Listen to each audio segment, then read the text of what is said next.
साथीहरू आज हामी कुखुराको पखेटा तारेर खान लागेका छौँ। यहाँ छ कुखुराको पखेटाहरू मेरिनेट गरेर राखेको। यहाँनिर तारेर एकटिको रातो बन्दैछ।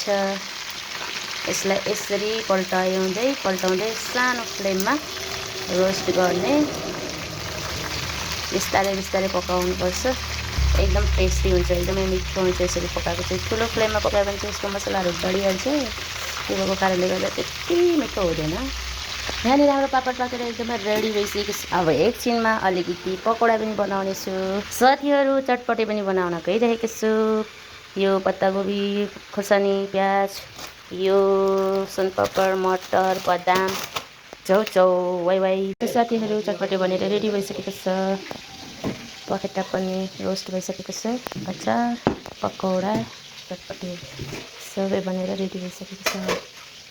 अब हामी खान गइरहेका छौँ। भिडियो हेरेर साथ दिनुभएको लागि धेरै धेरै धन्यवाद।